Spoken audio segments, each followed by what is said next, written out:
Oremos um momentinho mais, por favor.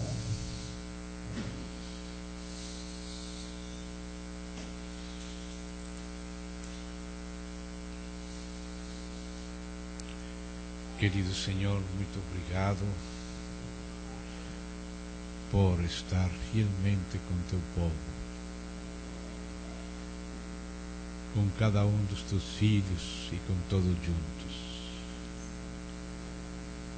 Concede-nos tirar nossos olhos de nós mesmos e poder nos concentrar em nossos espíritos em Ti. Concede-nos a graça de confiar no Teu grande amor, depender de Ti e poder enxergar com nossos espíritos o precioso mover do Teu Espírito nos ajudando, Senhor, nos alimentando, nos nutrindo, fortalecendo nosso homem interior, alumbrando os olhos de nosso entendimento, fortalecendo todo o nosso ser que deixamos nas Tuas mãos. Senhor, se não fosse pelo sangue do Cordeiro, não estaríamos aqui. Nós te agradecemos que por esse sangue podemos esquecer todo o nosso ser nas Tuas mãos, nos inclinar diante de Ti e esperar Tua preciosa obra, cheia de misericórdia e de fidelidade. Em nome do Senhor Jesus Cristo. Amém.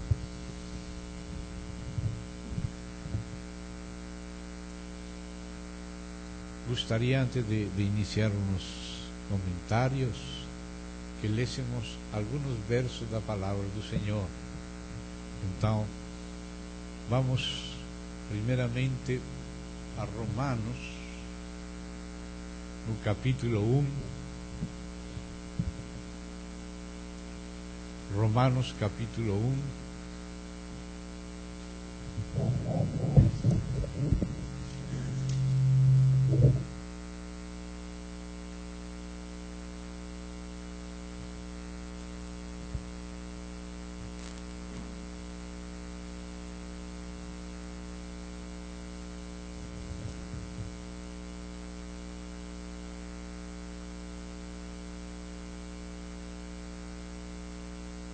Capítulo 1, irmãos.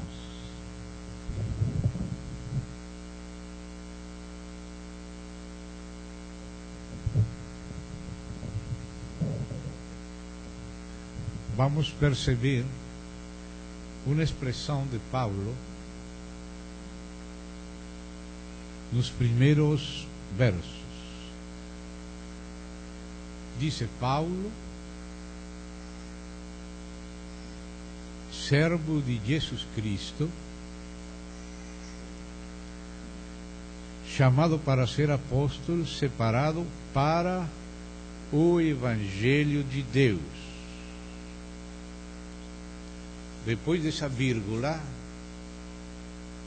depois da expressão o Evangelho de Deus, então ele faz uma digressão e diz: o qual o Evangelho de Deus foi por Deus outrora prometido, por intermédio dos seus profetas, nas Sagradas Escrituras. E aí vem outra vírgula. Depois desta última vírgula, no final do verso 2, aí ele termina essa digressão e continua com o que falou no verso 1. No verso 1 ele terminou com a expressão o Evangelho de Deus. E agora, depois da digressão, ele continua no verso 3 e diz: com respeito a seu Filho.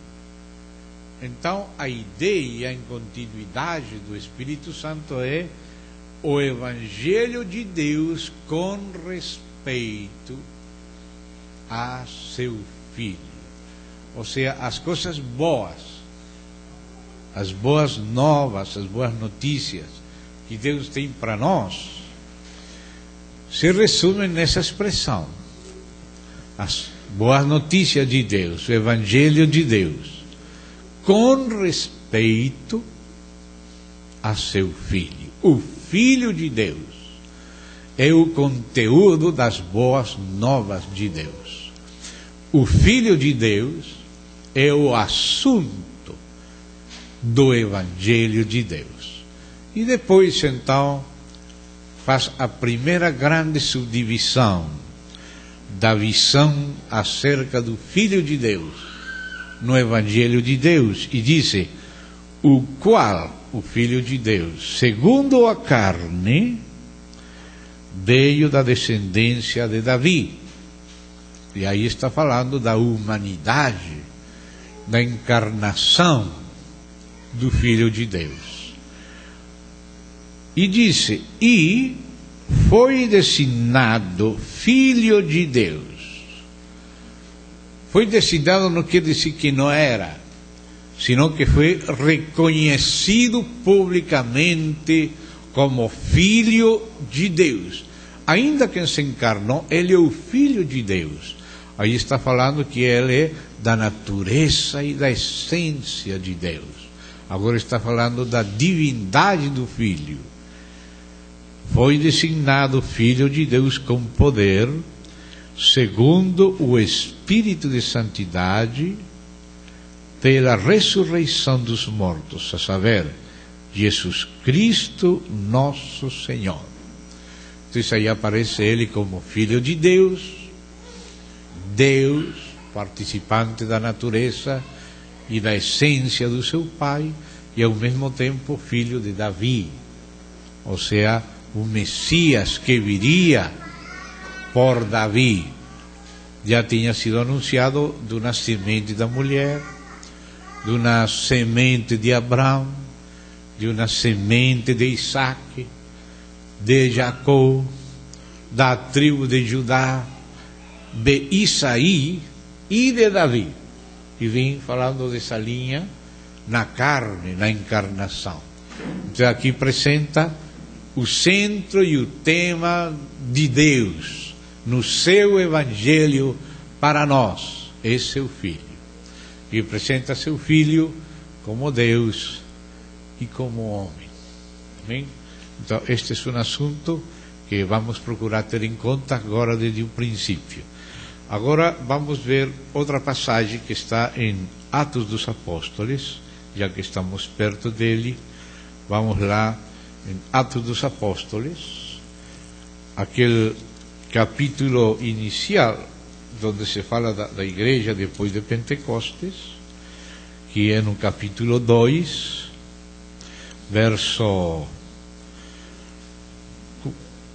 mais ou menos poderíamos haver verso 42, que é aquele mais conhecido de todos neste respecto aqui. Atos capítulo 2, verso 42.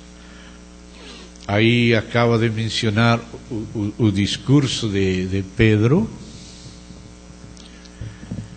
e depois a reação dos que creram, e depois o começo das práticas normais da vida da igreja primitiva.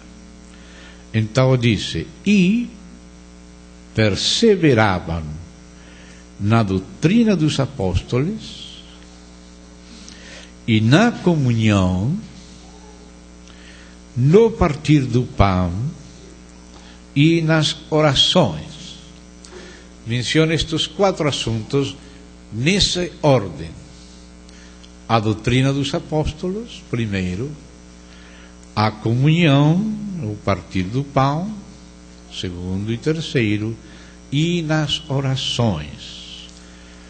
Outra passagem relacionada com isto se encontra em 2 Coríntios. Vamos lá, 2 de Paulo aos Coríntios, lendo uns versos iniciais para nos localizar, no capítulo 4,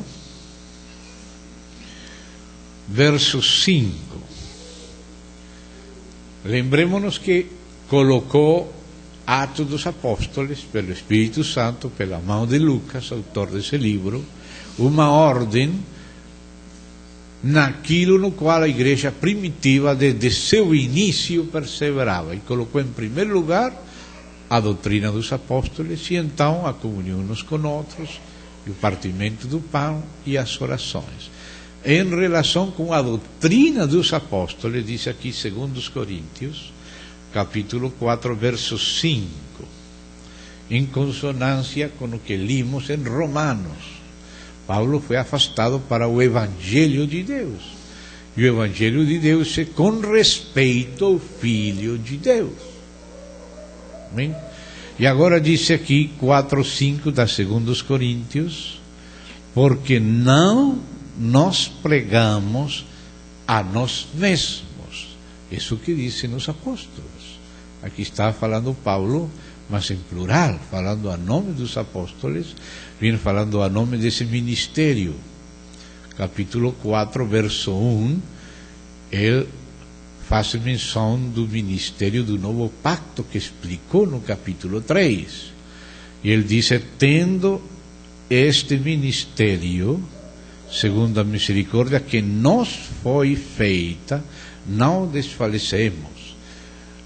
A tradução de Reina e Valera em espanhol diz: tendo nós este ministério, um ministério do Novo Testamento, o ministério do Novo Pacto, o ministério do Espírito, o ministério da Palavra, o ministério da justificação, o ministério da reconciliação. Amém? Esse é o ministério dos apóstolos também e dos demais ministros da igreja. Então aí, nesse contexto, é que ele fala: não nos pregamos.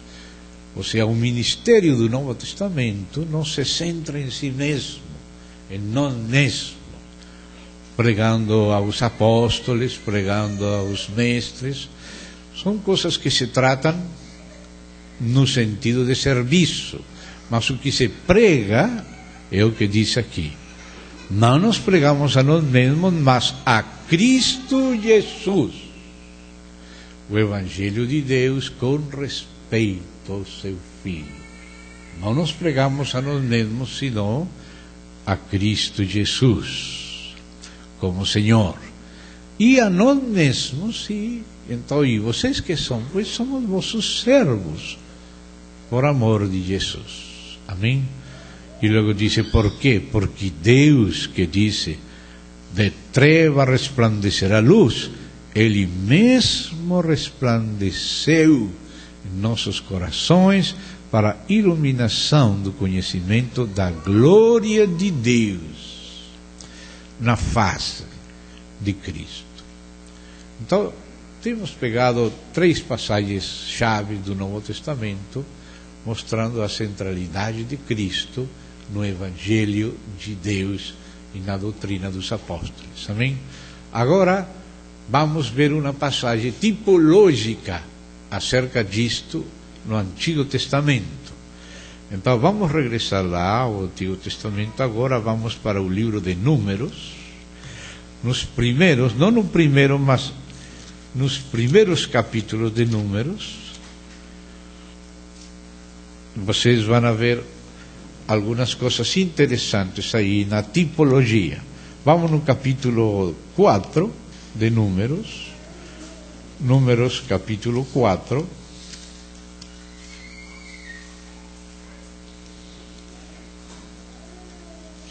Vamos ler desde o verso 5.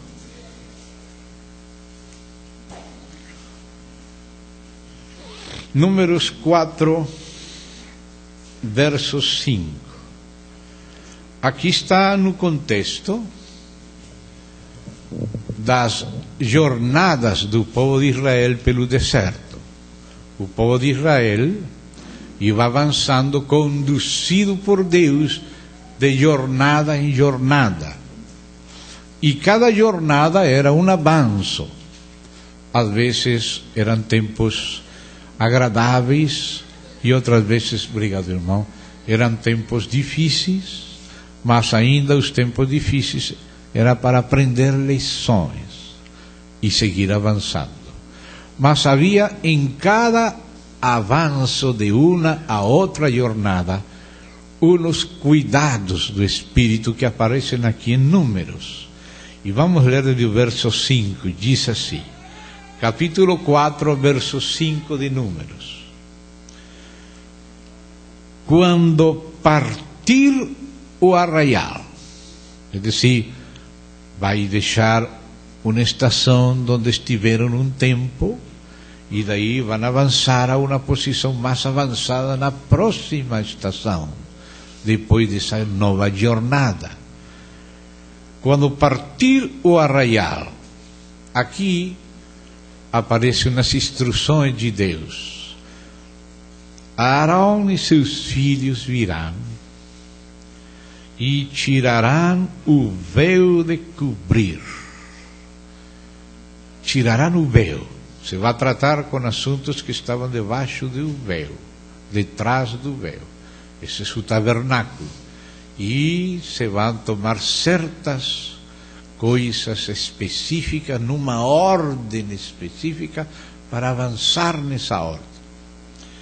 Então disse, com ele cobrirão a arca do testemunho.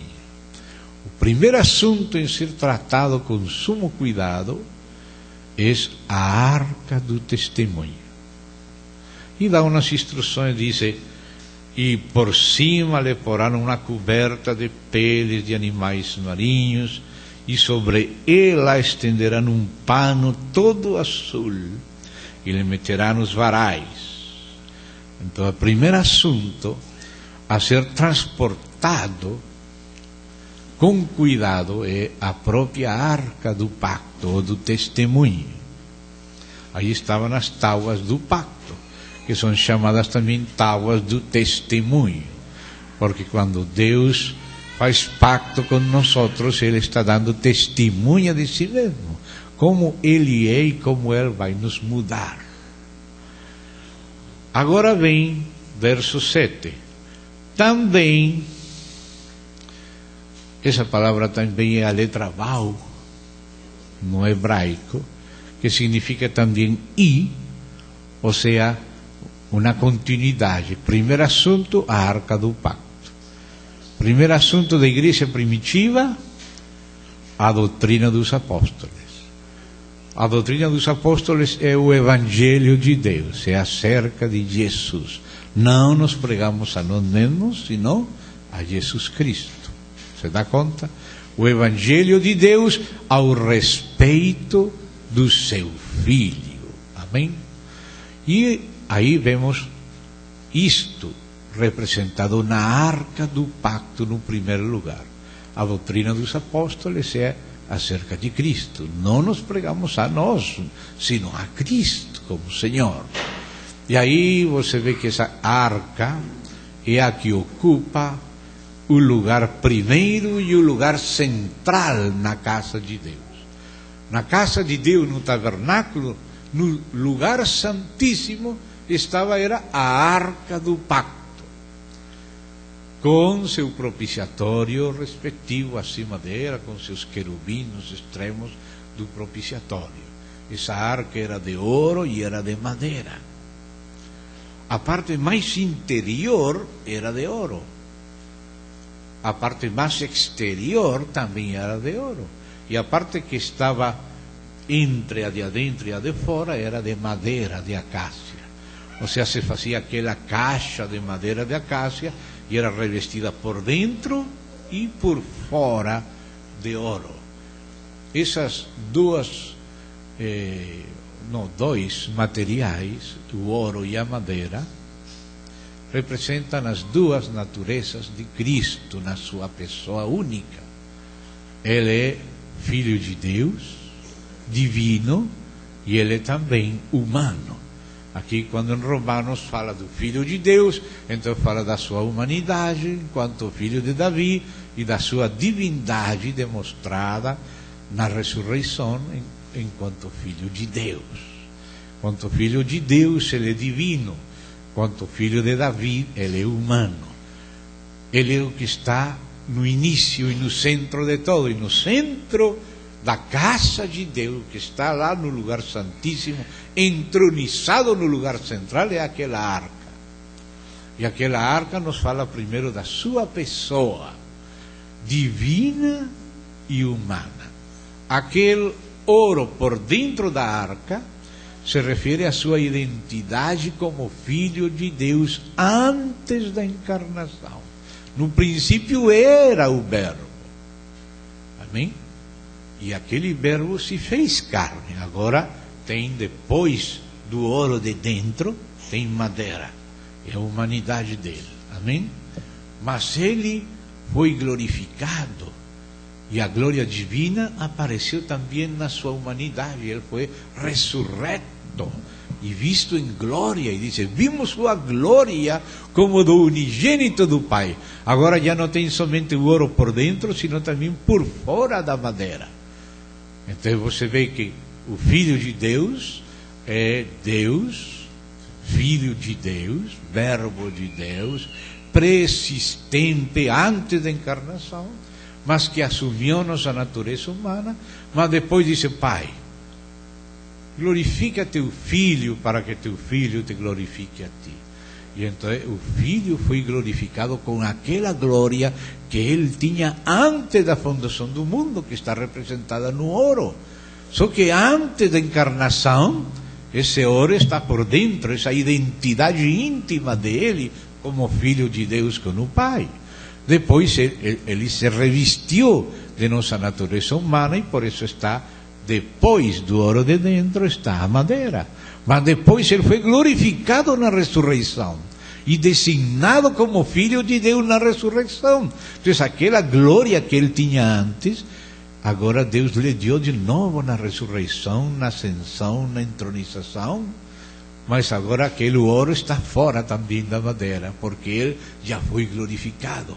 Em nosso caso, nós temos a natureza divina no interior, ainda não temos ela no exterior. Mas quando Cristo seja manifestado em glória, nós também seremos manifestados com Ele em glória e seremos semelhantes a Ele e lhe veremos como Ele é, e a glória da vida dele que agora temos dentro aparecerá também fora e também seremos transformados com um corpo glorioso. Por enquanto este corpo nosso é um corpo de humilhação que constantemente nos humilha. Mas o sangue nos limpa, o Espírito nos fortalece, e um dia o Cristo que mora em nós vai ser manifestado e admirado, como está em Tessalonicenses, também em nós. E aí aquela ouro da arca vai estar fora também. Então essa arca representa o Filho de Deus, enquanto Deus, Verbo com o Pai, e enquanto homem, filho do homem, filho de Davi. As duas naturezas da pessoa do Filho, Filho de Deus e Filho do homem. Ele não é duas pessoas. O Filho é uma mesma pessoa, mas com duas naturezas, a divina e a humana. Mas não só estava a arca no centro da casa de Deus, no lugar santíssimo, sino que acima dela estava o propiciatório. Nesse propiciatório, que era de ouro, também se aspergia o sangue. Ou seja, que esse propiciatório nos fala da obra do Filho de Deus. Assim como a arca nos fala da sua pessoa divina e humana, o propiciatório nos fala da sua morte, ressurreição e ascensão. A morte porque o sangue foi derramado, foi aspergido, mas não foi aspergido somente fora, lá no altar de bronze, sino que esse sangue foi introduzido no lugar santíssimo, porque o Senhor Jesus não somente morreu, sino que ressuscitou, ascendeu e entrou na presença de Deus e apresentou o seu sacrifício, seu sangue. Por isso era rociado no propiciatório. O sangue não somente era derramado no átrio, no altar de bronze, sino que era aspergido aquele sangue no lugar santíssimo, no propiciatório. Então, por isso esse propiciatório não somente implica a morte, sino também a ressurreição e ascensão, o sacerdócio pleno de Cristo. Então, a arca, com seu propiciatório, nos fala precisamente disso. Da pessoa divina e humana de Cristo e da sua obra na morte, na ressurreição, na ascensão, na intercessão à destra do Pai. Amém? Então vemos essas coisas como as centrais e principais. Sempre que o povo vai avançar de uma jornada em outra, o primeiro cuidado, o primeiro assunto tem que ser a arca do pacto, a doutrina dos apóstolos em relação com Jesus Cristo, com Deus. O assunto de Deus, da trindade de Deus, do verbo de Deus, o Filho de Deus, a encarnação do Filho de Deus, a obra dele, sua obra na cruz, sua obra na ressurreição, sua obra na ascensão, são as coisas centrais do Evangelho de Deus. Por isso, se vocês me querem de novo acompanhar, em 1 Coríntios, capítulo 15, de Paulo, Paulo justamente nos lembra isso que estamos falando aqui. Ele diz em capítulo 15 o seguinte: irmãos, venho lembrar-vos o Evangelho que vos anunciei.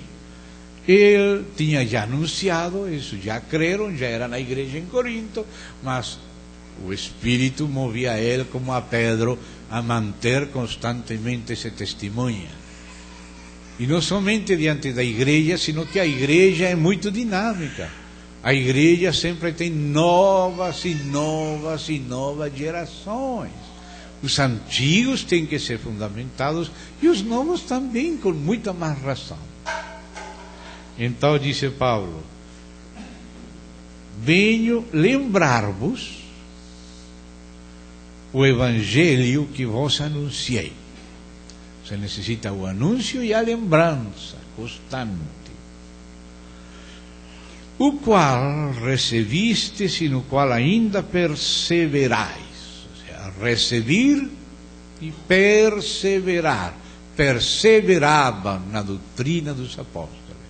Claro, depois da arca, lá no lugar santo, tinha frente a frente, no norte, a mesa dos pães, no sul, o candeeiro, verdade? Você lembra que depois do véu que separava o Santíssimo do Santo, estava ao norte a mesa dos pães da proposição e ao sul o candeeiro, e na frente o altar de ouro do incienso. Aí você vê, na arca, você vê o Evangelho de Deus acerca do seu Filho, como disse aqui, a pessoa e obra, veja aqui em Coríntios. E por ele, ou seja, por el Evangelho que recevistes e perseverais nele, por ele também sois salvos, se retiverdes a palavra, porque a verdadeira fé é a fé que persevera. Há uma fé que não é do espírito, que é somente uma questão cultural, emocional ou intelectual, sem novo nascimento. É o que Paulo fala, crer em vão. O que Jesus falou, que aquela semente não tinha raiz e brotou e se secou de novo. É aquele nominalismo, sem espírito, algo meramente do homem, da alma e da cultura, não espiritual. Então aqui diz, sois salvos se retiverdes a palavra tal como la preguei, a menos que tenhais crido em vão. Esse crer em vão é essa esfera de nominalismo meramente externo. Antes de tudo, dice Paulo, vos entreguei o que também recebi. Que foi? Que Cristo, primeiro assunto do Evangelho, Cristo. Você dá conta? Essa é a pessoa, o Cristo, que estava anunciado e que estava trabalhando, para logo se fazer homem. E agora fala, morreu pelos nossos pecados. Aí está o sangue derramado no altar de bronze, no átrio,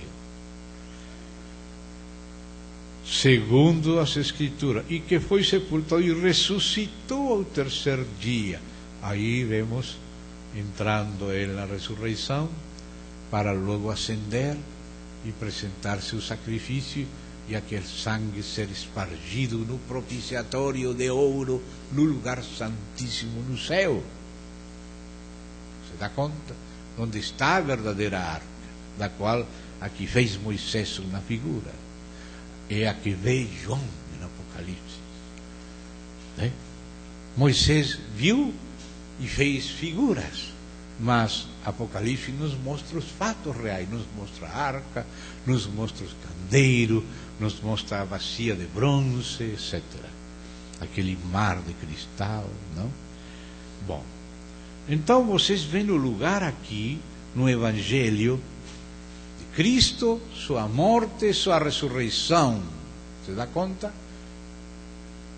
Comecei por aí, disse o apóstolo Paulo. Vos anunciei e vos lembro o Evangelho, que se persevera nele, sois salvos. De fato, sois salvos, se no Cristo em vão. Crer em vão é não ter crido de verdade, sino somente algo exterior, algo carnal, ou almático, ou cultural, somente, sem novo nascimento. Como muitas pessoas sentam na religião da cristiandade, como disse Pedro, e logo explica Judas que não tem o Espírito. Então tem pessoas que só entram na cultura. Minha vovó, ela era evangélica, ela me levava a ouvir alguns cânticos e pregar algumas coisas, e a pessoa recebeu uma cultura, mas não se encontrou face a face com o Senhor mesmo. É aquele encontro pessoal face a face que fez de Jacó Israel, né? Então, por isso existe isso que está previsto, esse terreno externo de crer em vão, que Jesus falou daquele que crê por algum tempo e logo se afasta, é como aquela apostasia dos que não nascem de novo, sino que são iluminados, no sentido que veem, ouvem, recebem até milagros, mas não passaram a realmente receber o próprio Senhor. Agora, por que estamos falando disto? Nestes dias, temos estado compartilhando com os irmãos, especialmente de Saquarema e logo de Búzios, algo relativo com o Filho de Deus, com a Trindade de Deus, com o que é central.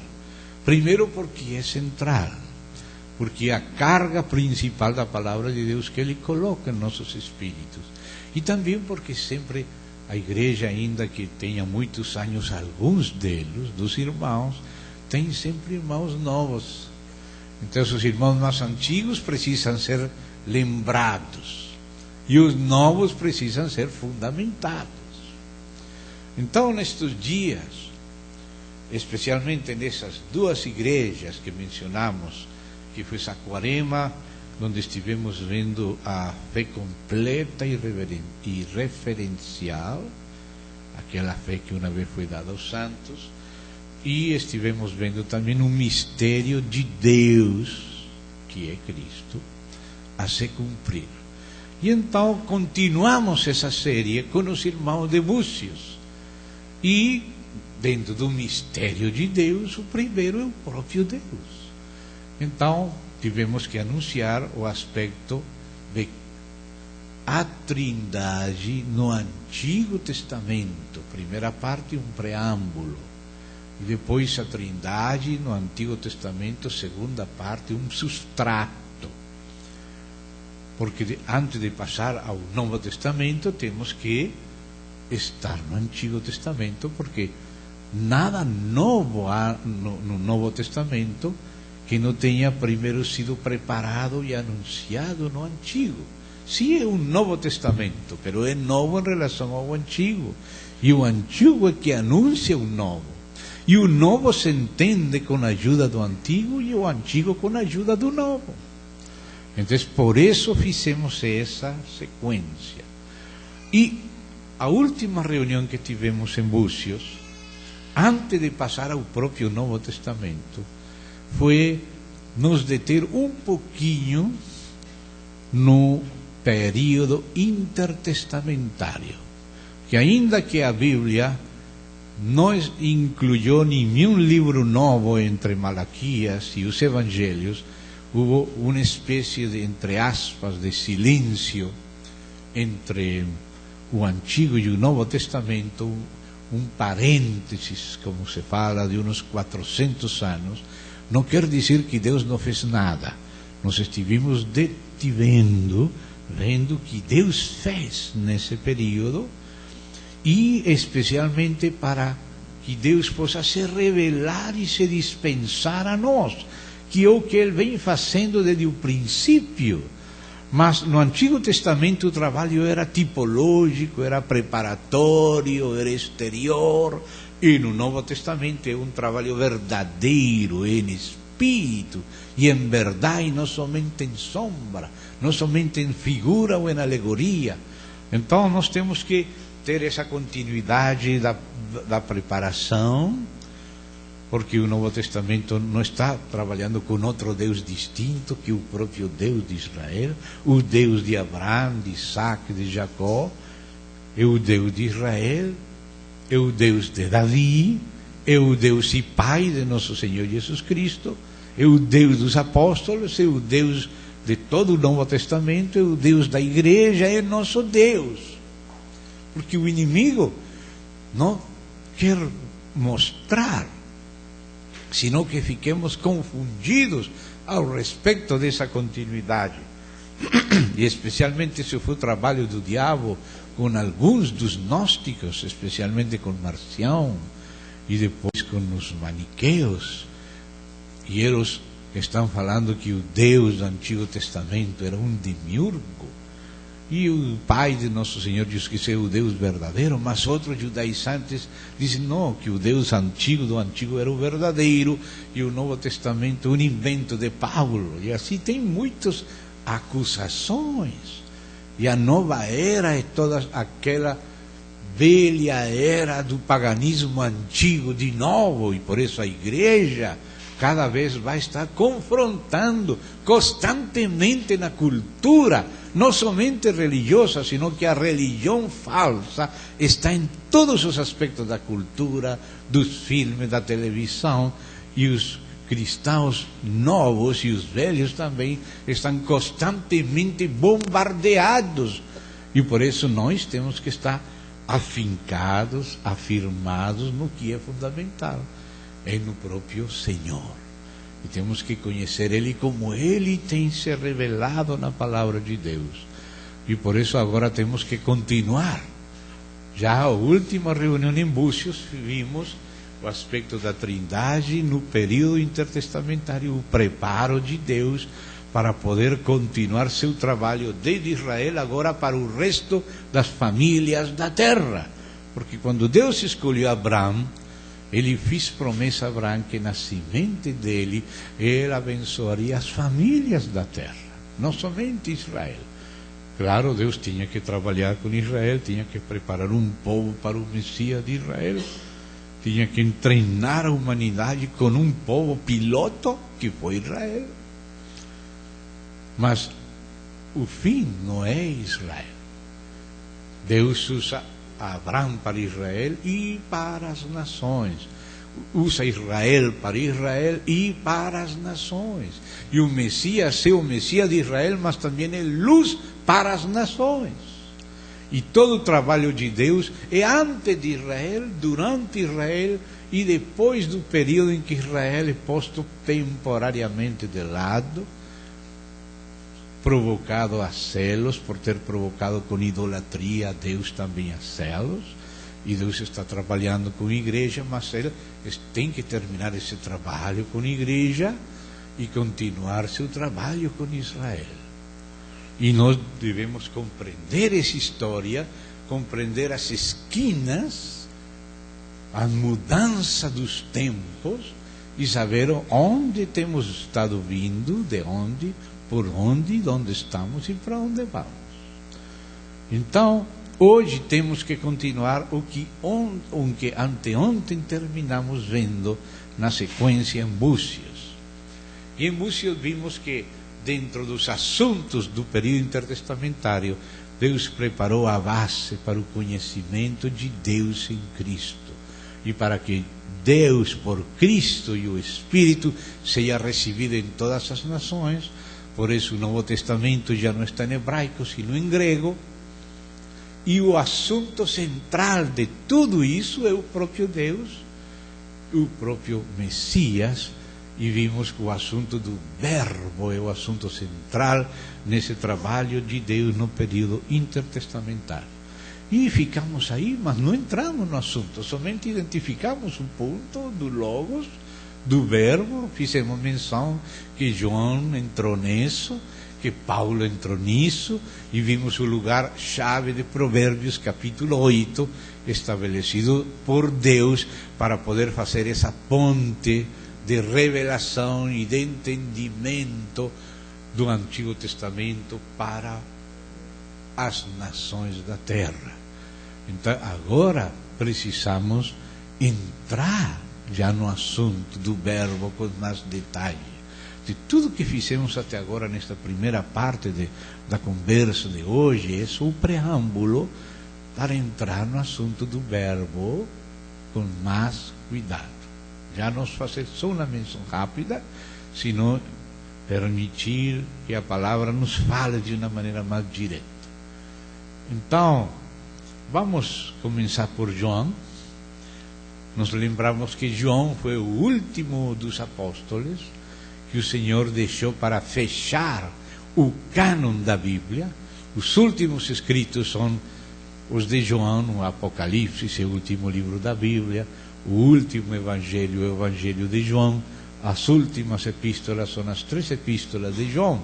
Com os escritos de João se fecha o cânon da Bíblia, a revelação, aquela fé que havia de ser revelada, a fé que foi uma vez dada aos santos, quando se terminou de escrever a Bíblia.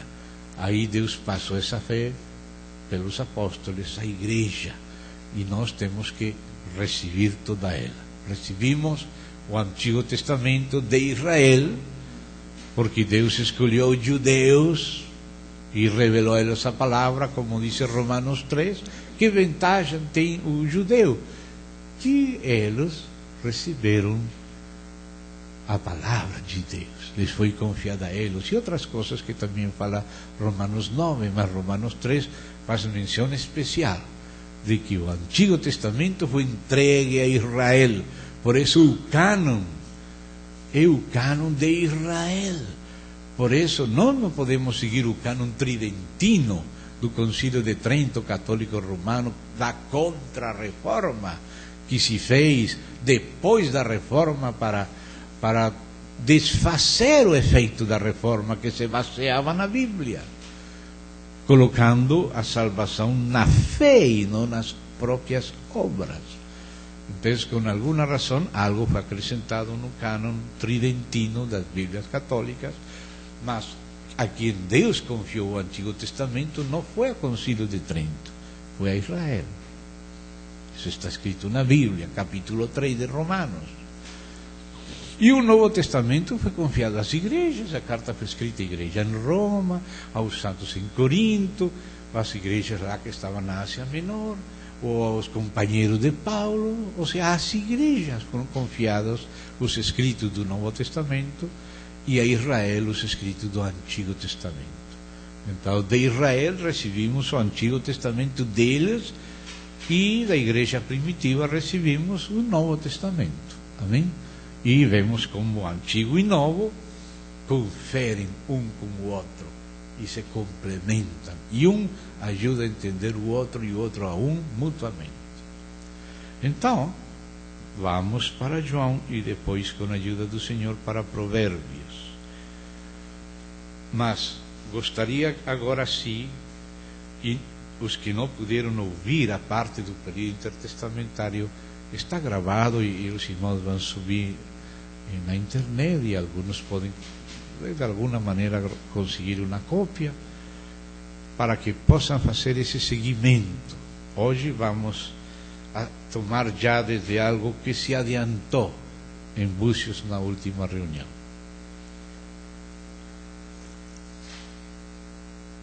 Aqui aparece o conceito verbo já quando chegou a seu ponto máximo de expressão, que Deus estava providenciando que chegasse e Deus aprovou e usou. A palavra verbo, assim como é usada aqui por João, não inventou João. Já tuvo aquele processo de Heráclito de Éfeso, e Platão, e os neoplatônicos, e os estoicos. Mas Deus escolheu essa palavra e colocou em Jesus Cristo. Ontem eu fiz menção de isso, mas hoje quero, por causa dos mais novos, que vocês vejam isso e tenham essa confiança e não fiquem pensando que esse é um assunto somente grego. É um assunto que aconteceu no meio da humanidade, dirigido pela providência de Deus e aprovado por Deus. E o carimbo da aprovação está aqui em Apocalipse 19. Então vamos lá para Apocalipse 19 para ver ao próprio Deus mostrando isto a João no fechamento da Bíblia. Capítulo 19, desde o verso 11. Vi o céu aberto, ou seja, Deus abriu o céu para João, e ele viu o que Deus mostrou. E eis um cavalo branco, o seu cavaleiro se chama Fiel e Verdadeiro, e julga e peleja com justiça. Os seus olhos são chama de fogo, na sua cabeça há muitas diademas. Tem um nome escrito que ninguém conhece senão ele mesmo. Está vestido com um manto tinto de sangue, e o seu nome se chama o Verbo de Deus. Isto é uma revelação celestial. Esta foi a revelação que viu João. Ele viu primeiro isto no céu. Você dá conta? Ele escreveu o Apocalipse a mais tardar no ano 86, porque os escritores da igreja primitiva, como Ireneu, que tinha essas notícias frescas de Policarpo, que foi aquele que ficou fazendo o trabalho que fazia João, quando João morreu, Policarpo de Esmirna ficou fazendo aquele trabalho da obra em lugar de João. E depois, aquela tocha de João que pegou Policarpo, pegou Ireneu. E ele disse, não, que João escreveu este livro nos tempos do imperador Domiciano. E o imperador Domiciano morreu no ano 86. Então, o seguinte imperador, que se chamou de Nerva, ele, como um ato de graça do imperador recém-subido, liberou os presos políticos, e aí João foi liberado. Ele estava na ilha de Patmos, preso, e ele foi liberado, voltou para a Ásia Menor, chegou quando acabavam de matar a espada a Timóteo, que tinha ficado na Ásia, que Paulo deixou na Ásia, e depois quem ficou na Ásia Menor foi João. Então ele escreveu em Patmos o Apocalipse antes do ano 86. E quando voltou à Ásia Menor, ele ficou na cidade de Éfeso, e aí escreveu o Evangelho e as 3 cartas. E ele fala do verbo no Evangelho e fala do verbo nas cartas.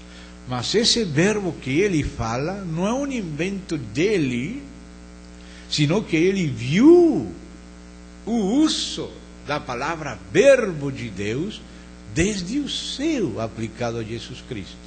Mas é curioso que o primeiro que falou do verbo de Deus foi um filósofo de Éfeso, Heráclito de Éfeso.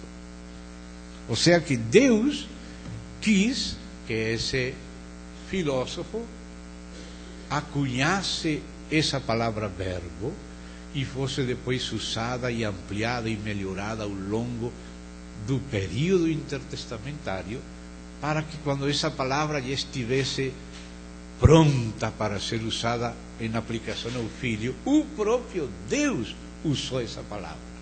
Porque, como lembrávamos em Búzios, Deus deu ao homem inventar as palavras.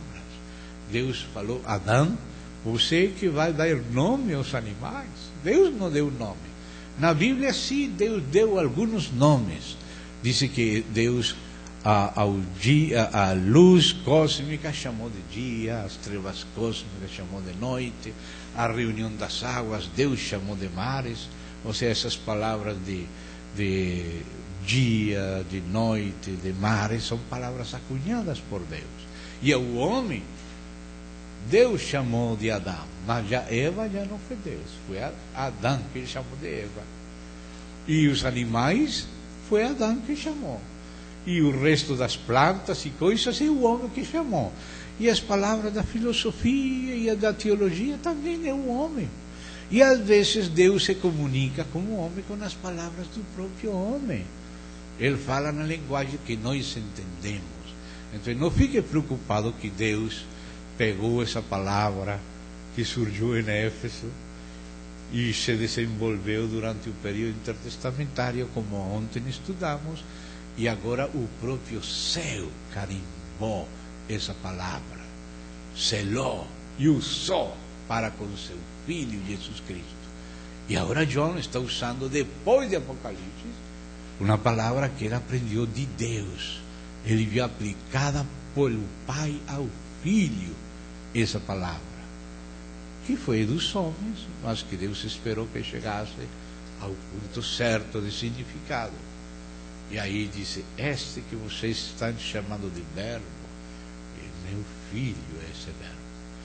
E aí é quando se fez o ponte completo entre o que era em Provérbios 8 a sabedoria divina e o que era nos gregos o verbo. E aí se preparou a evangelização em grego, porque em grego se escreveu o Novo Testamento. Bem? Então, Deus fez esse trabalho. Agora estamos continuando. Aí terminamos ontem. Agora estamos avançando a partir daí. Então voltamos a João capítulo 1. João capítulo 1. Mas falei que temos que ir a Provérbios. Só que vamos fazer uma leitura inicial para vocês verem bem. No princípio, e note um assunto, note como começa a Bíblia. Vamos dizer o Antigo Testamento. No princípio, criou Deus os céus e a terra. Bereshit, ao princípio. Bará, criou.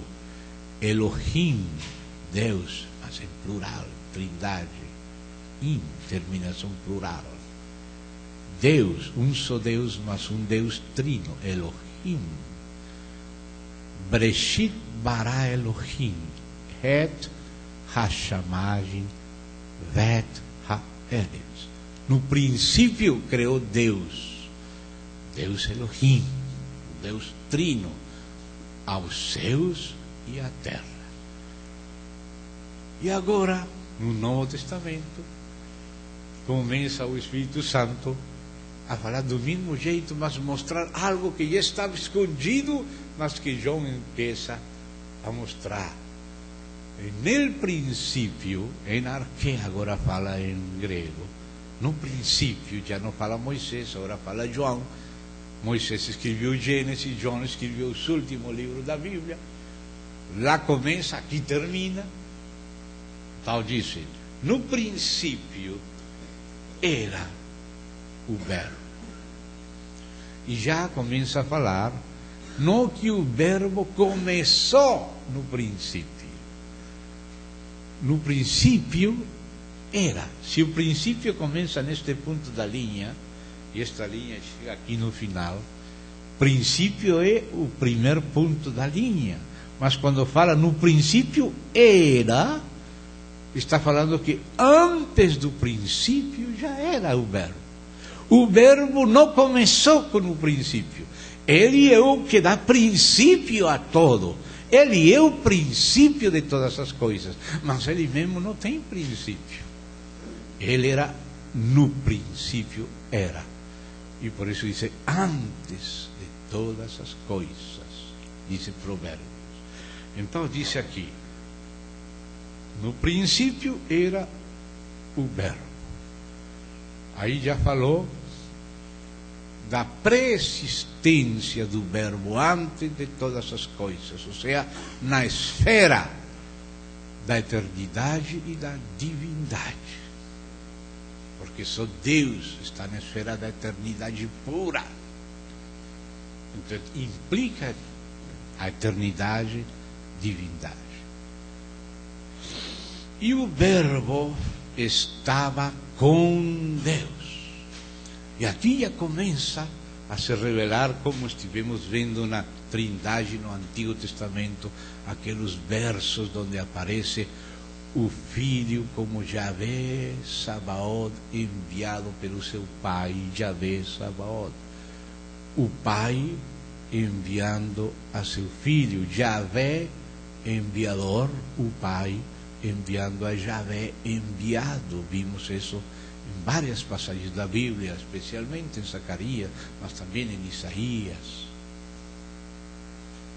E disse que esse Filho enviado é o mensageiro do Pai, uma teofania, uma aparição de Deus.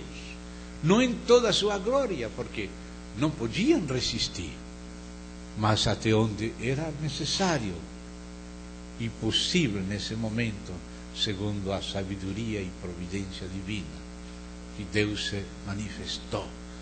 Por isso às vezes parece, não que existe contradição, mas às vezes parece que houvesse contradição na Bíblia. Não há contradição. Mas disse, a Deus ninguém viu jamais. Mas também disse que Moisés falava face a face com ele, e que Deus se apareceu a fulano e a ciclano. Não há contradição quando diz que a Deus ninguém viu jamais, no sentido de sua plenitude. Assim como falou para Moisés. Moisés queria ver toda a glória de Deus. Deixa-me ver a tua glória. O que tem que falar Deus para Moisés? A Moisés, não me verá homem, viverá. Não me verá homem. Ou seja, quando ele se aparecia, era só como uma visão ou uma teofania restringida. Não porque ele não seja Deus, nem tenha toda a glória de Deus, senão porque o homem não pode suportar a visão da glória de Deus. Não me verá homem e viverá. Então tive que esconder a Moisés na rocha, tapar com a mão na rocha e só passar rápido a espalda. Ele nem viu a espalda, só viu a mão fechando a ferida da rocha e ficou tremendo, quase morrendo e ao mesmo tempo brilhando. Ficou brilhando, que os outros ficaram espantados só ver o brilho de Moisés. Imagina o de Deus. Nem o sol podemos ver, imagina o Deus que criou milhões de galáxias. Cada galáxia tem milhões de estrelas, e cada estrela pro meio é como nosso sol. Nosso sol é só uma das estrelas comuns e correntes do universo. E nós nem podemos olhar o sol, agora queremos olhar a Deus. Quando Deus falou, não me verá homem, viverá, quer dizer que a Deus como Ele é, ninguém viu. Mas isso não quer dizer que Deus não tenha deixado alguma sinal dele, alguma aparição dele, alguma palavra, alguma visão, e uno se dá conta que se encontrou com Deus, mas não toda a sua glória. Jacó brigou com um misterioso varão, me abençoou e brigava com ele. Depois se deu conta que tinha lutado com o próprio Deus, e disse: via Deus face a face e foi livrada a minha alma, fui salvo, segundo as traduções. Moisés falava face a face com Deus, mas Deus não mostrava toda a sua glória. Então não há contradição quando diz a Bíblia que Deus é invisível e que ninguém viu jamais a Deus. Está falando verdade. Em toda a sua glória ninguém viu jamais a Deus, mas que ele se revelou em parte, isso também é verdade. Então não há contradição. Se dá conta? Não há contradição. Agora, esta expressão verbo, que Deus aprovou e escolheu e usou inspiradamente, é muito importante compreender ela. E o principal que foi cocinado no período intertestamentário, para poder a revelação continuar. O princípio era o verbo. Claro, o verbo está dentro de a palavra Elohim. No princípio criou Elohim, mas agora não se vai deter na criação. João, pelo Espírito, se vai deter em Elohim, e em Elohim vai ver o verbo. No princípio, não vou falar ainda que criou, porque antes de criar ele era, mas ele era trino.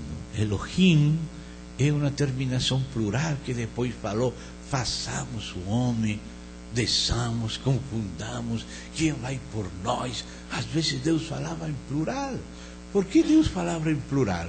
Porque é um único Deus que é trino, ou seja, que o verbo está com Deus e o Pai e o Filho estão no mesmo Espírito. Isso já João viu dentro da palavra Elohim e voltou ao começo. No princípio criou Elohim. Vamos deixar de criar para uns versos posteriores, né? Verso 2, verso 3 vai aparecer criar, mas antes de criar, quem que era? Elohim. Por que plural?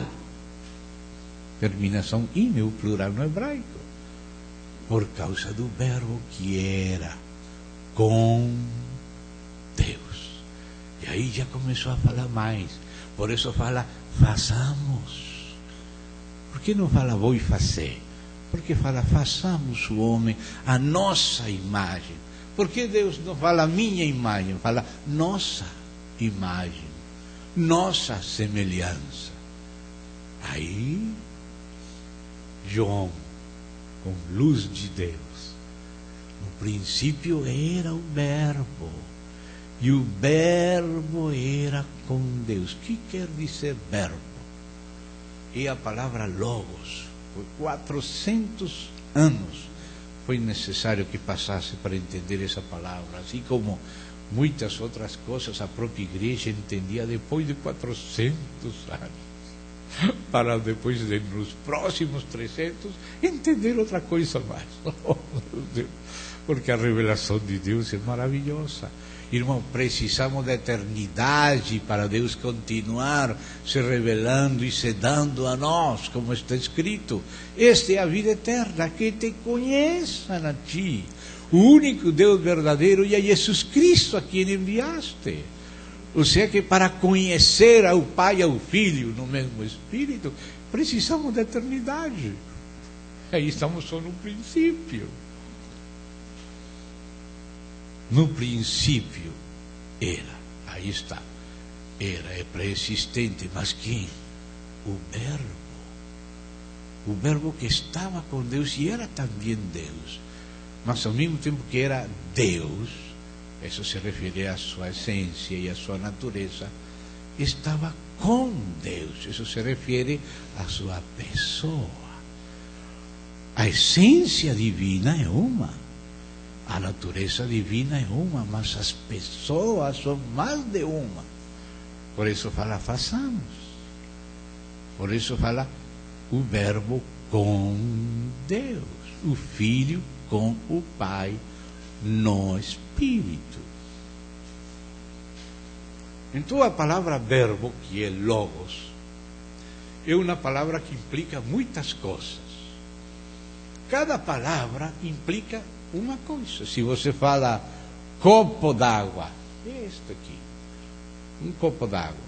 Essas são 3 palavras, mas pode falar copo, pode falar lençol, pañuelo, nós falamos lençol.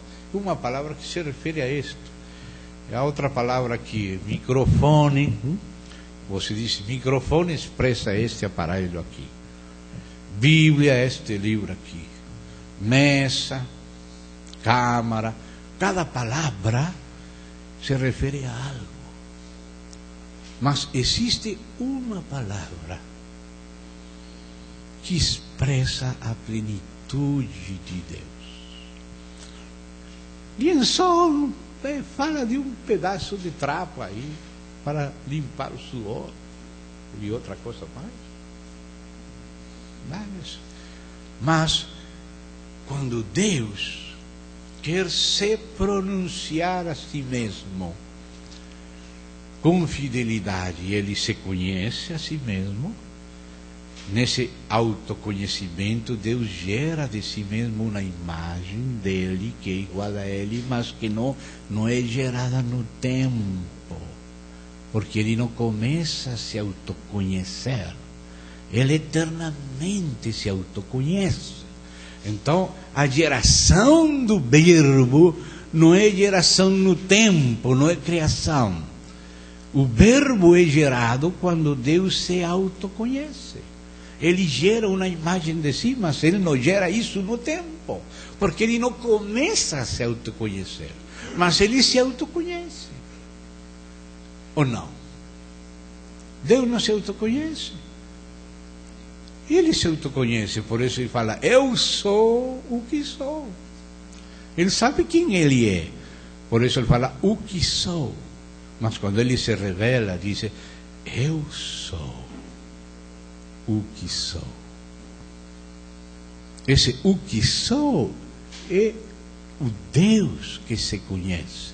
E esse eu sou o que sou é a imagem que Deus expressa de si. Deus, para poder se declarar, se tem que conhecer. Entende? Então, há uma palavra que não fala de alguma coisinha, sino que é a palavra que expressa a Deus como Deus é. Então, Deus, antes de se declarar ante a criação, ele se conhece ante si mesmo. Então, Deus se autoconhece, e no autoconhecer eterno de Deus é gerada não em tempo, nem na criação, sino na própria eternidade, a autoimagem de Deus. Deus se conhece a si mesmo perfeitamente. Vamos colocar aqui o irmão, vamos colocar Mauro. Onde que está Mauro? Mauro. Vamos colocar Mauro aí.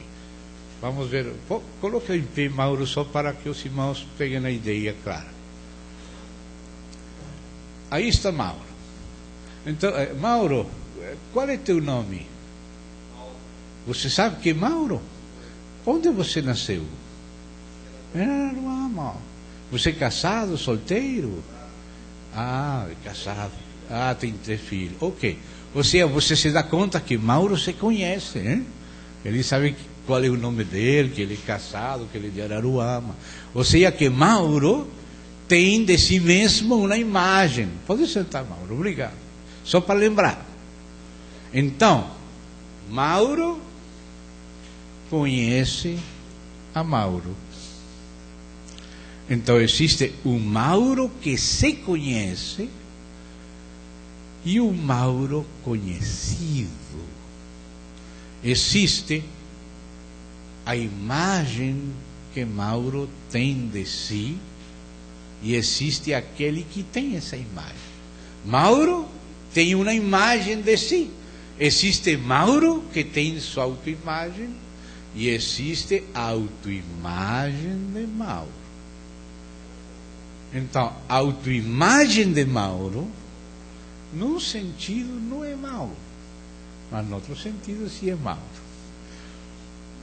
Graças a Deus que Mauro está bem, mas eu posso estar errado, eu posso pensar, eu sou Napoleão. Ou algum irmão pode pensar que a Rainha Elizabeth. Tem muita gente, Napoleão, os hospitais estão cheios de Napoleões, de Elizabeth e tudo isso. Isso quer dizer que não nos conhecemos bem. Eu sou Gino, mas penso que sou Napoleão. Então, isso é uma imagem errada de mim mesmo. Às vezes acho que eu sou o principal e estou lá nos céus, e de pronto vem um baixão, fico deprimido, acho que não sou nem uma meia, nem um sapato. Minha imagem é negativa, às vezes é exaltada, não é exata, eu estou enganado de mim mesmo, quero que os demais pensem de mim, o que eu penso, o que eu digo. Eu posso estar errado, você, qualquer de nós pode estar errado, mas não Deus. Deus nunca está errado acerca dele mesmo. Ele se conhece como ele é. Não tem nada desconhecido ante si mesmo. Ele se conhece todinho ele mesmo, e conhece não só ele mesmo, conhece tudo, conhece todas essas coisas, ele é omnisciente. Esse Deus.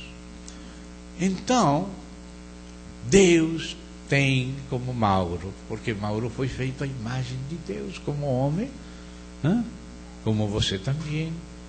Deus tem de si mesmo uma imagem gerada por ele, não no tempo, porque ele não começou a se conhecer, gerada no autoconhecimento eterno, unigênito de Deus.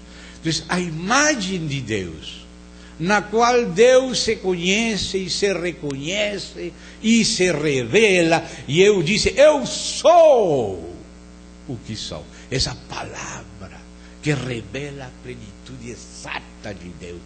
Esse é o verbo. Isso que quer dizer verbo. Palavra, mas não qualquer palavra. Liençol é uma palavra acerca disto, microfone é outra palavra acerca disto, mês é outra palavra. Mas qual é a palavra que declara e mostra a Deus como Ele é? Antes de ser uma palavra, tem que ser uma imagem, um conceito, um conhecimento de si mesmo que Deus tem. Então, a imagem que Deus tem de si mesmo é igual a Ele, porque Deus não está louco. Deus se conhece fielmente. A imagem que Ele tem diante de si é igual a Ele. Em tudo, sempre esteve com Ele. Mas é com Ele. A essência, porque isso é algo que acontece no próprio Deus, é inerente a Deus, é inerente à essência divina. Portanto, a imagem que Deus tem de si é divina, como Ele é divino. Porque se não fosse igual a Ele, Deus não se conheceria bem. Não se conheceria bem. Mas Deus sim se conhece bem. Não tem nada além nem nada a quem. Ele pode falar aquele que eu sou. Eu sou o que sou.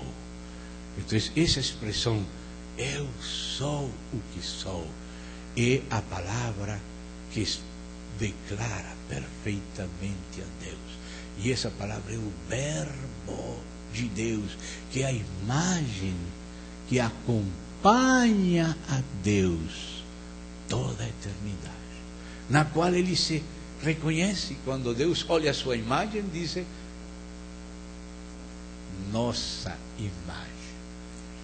vamos fazer o homem a nossa imagem. Por que fala nossa? Porque ele se reconhece fielmente no Filho. Quando ele vê seu Filho, que é sua imagem, a Bíblia diz que o Filho é a imagem do Deus invisível. O Pai é o Deus invisível, mas o Filho é a imagem dele, na qual ele se conhece, pela qual ele se revela. E ele se aparece, a vezes mostra um pouquinho. Essa é uma teofania, uma aparição de Deus. É o mensageiro do Pai, o anjo da sua presença, mas não um anjo criado. Anjo no sentido de ofício de mensageiro, mas é da mesma essência, é igual a ele. Filipenses, escute aqui, vamos lá, Filipenses, voltamos aqui, capítulo 2, Filipenses, capítulo 2, disse o versos 5 e 6, sobretudo o verso 6, mas vamos ver do 5 a 7. Tendo em vós, porque tudo isto vai desembocar na igreja, como vamos compreender o que é igreja? Sem ver a Deus em Trindade, irmãos. Não pense que este é um assunto teológico e nada prático. Eu gosto de coisas práticas, não teologia. Amados, se você vê Deus, isto é o mais prático. Se você compreende como o Pai ama o Filho, como o Filho ama o Pai, como o Pai faz tudo para o Filho, não quer fazer nada sozinho, senão com o Filho, e o Filho não quer fazer nada para si, senão para o Pai, e o Filho é leal ao Pai, e o Pai é leal para o Filho. Aí é que compreendemos o que é a família. Quando Deus disse, façamos o homem a nossa imagem, e faz o homem família, homem e mulher, para ter filhos. E logo fala, que tu, como tu, ó Pai, em mim, eu em ti, que eles, a igreja, sejam um. Como vamos compreender a igreja sem ver a Trindade? Como vamos entender a Deus se nós estamos no espírito comum do Pai e do Filho? O Pai e o Filho têm tudo em comum, tudo, o teu é meu, o meu é teu. O Pai está no mesmo espírito que o Filho está no mesmo espírito do Pai. Se não percebemos a Deus em Trindade, como vamos saber que é solidariedade? Como vamos saber que é lealdade? Como vamos saber que é comunhão? Não há saúde, só há divisão, só há guerra sem Trindade. Sem Trindade não há civilização. A civilização é a Trindade formada na igreja. O resto Deus chama de bestas. Acho que os gregos eram civilização, Deus chama de besta. Os romanos, outra besta espantosa. Civilização é a Trindade na igreja. Irmão, sem Trindade não há civilização, não há família, não há solidariedade, não há lealdade, não há amor, não há compaixão, não há transparência. Só a partir da Trindade isso é possível. E o mais prático que existe é conhecer a Deus em espírito e ser cativado por esse espírito. E não querer continuar em nós mesmos, nos aborrecer a nós mesmos, nossa miséria, nosso egoísmo, nossa maldade, nossa mesquindade, e ser cativados por Ele, e ser tocados pelo Espírito dEle, e cativados pela sua natureza, e participar da sua natureza. Isso que vai se formando na igreja. Mas que igreja vai haver sem Deus Trino? Sem Trindade, né? Como tu, ó Pai, em mim, esse é um modelo, e eu em ti, que eles, a igreja, sejam um em nós. Esse nós é a Trindade, e esse nós é o que vai aparecer na igreja. Pareceu bem ao Espírito Santo e a nós. Oh, aleluia! O que estava só na eternidade começa a aparecer em Jerusalém. Pessoas comuns e correntes, pecadores, frágeis como eu, como você, começam a ser perdoados, começam a se amar, a se abraçar, a procurar ser leais um no outro, apesar de si mesmos. Ser purificados, ser transparentes, ser um. Não há civilização, nem igreja, nem família sem Trindade. Aí começa tudo. Aí estão escondidos todos os tesouros da sabedoria e da ciência de Deus, que é para ser expressado na vida da igreja. Então diz aqui, Filipenses capítulo: tende em vós o mesmo sentimento que houve também em Cristo Jesus. Pois ele, note essas frases, subsistindo em forma de Deus, subsistindo em forma de Deus, esse verbo subsistir, daí vem subsistência, que significa hipóstasis, que é o que fala Hebreus 1:3, que o Filho é a imagem, o caráter, ou seja, a impronta, a reprodução da subsistência, da hipóstase do Pai. O Pai subsiste e se reconhece no Filho, e esse Filho subsiste diante do Pai eternamente com o Pai, subsistindo em forma de Deus. Não julgou como usurpação o ser igual a Deus, antes a si mesmo se esvaziou. Esse si mesmo é a pessoa divina do Verbo que estava com o Pai. Aí está a pessoa do Filho. A si mesmo, essa é a pessoa do Filho, se esvaziou, não só aqui na terra, antes da criação, se esvaziou. E logo se fez também homem, e disse, assumindo a forma de servo, tornando-se em semelhança de homens, e reconhecido em figura humana, a si mesmo se humilhou, tornando-se obediente até a morte, e morte de cruz. Isso é o que expressa a Deus. Agora o Pai pode falar, nossa imagem, assim como é meu Filho, assim é que eu sou, ele é a minha imagem. Aquele que vê o Filho, vê o Pai. Aquele que me conhece, disse Jesus, conhece meu Pai. Ninguém conhece a Deus. Por isso, quando Diótrefes estava começando a se engrandecer, proibindo receber os apóstolos, expulsando Simão da igreja, se recebia o apóstolo João ou aos outros apóstolos, disse, aquele que faz o mal não conhece a Deus. Não conhece a Deus. Quando você conhece a Deus, você tem vergonha de ser como você é.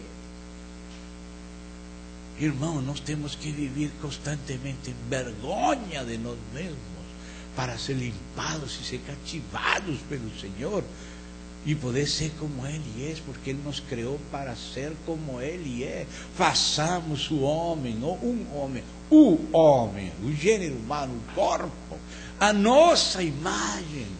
Todos nós, como um corpo, temos que expressar a Deus. Mas como vamos expressar a Ele se não conhecemos Deus? E como vamos conhecer Ele se Ele não tivesse se revelado na história, e na Bíblia, e no Espírito? É a igreja que conhece a Deus. E o Deus que a igreja tem estado conhecendo é um Deus trino, Pai, Filho e Espírito. Então, aqui está começando a falar desse Deus. E dizem, no princípio era o Verbo, e o Verbo estava com Deus. Note isso. Estar com Deus. Nós, em nosso egoísmo, individualismo, não queremos estar com ninguém. Quando vamos gastar o dinheiro,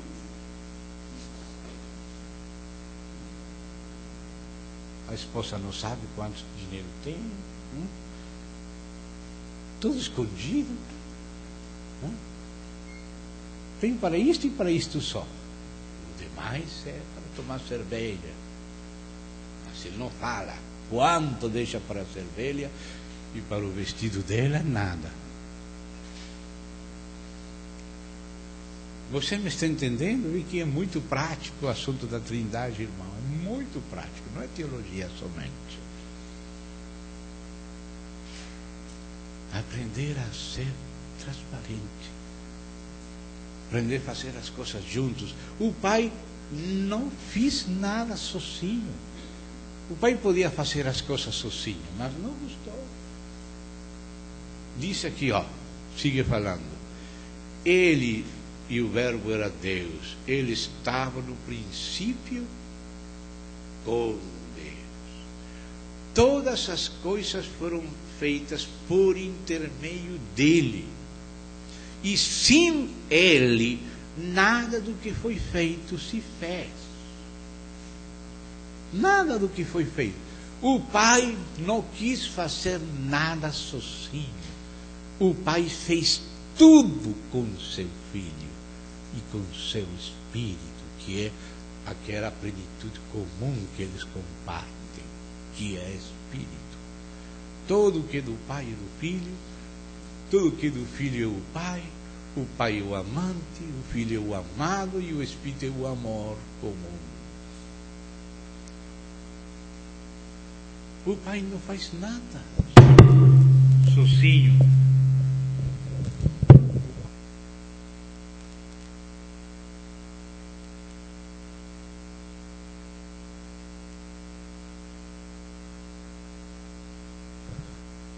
Alô? Não faz nada sozinho. Então, se compreendemos a Trindade, vamos compreender o presbitério.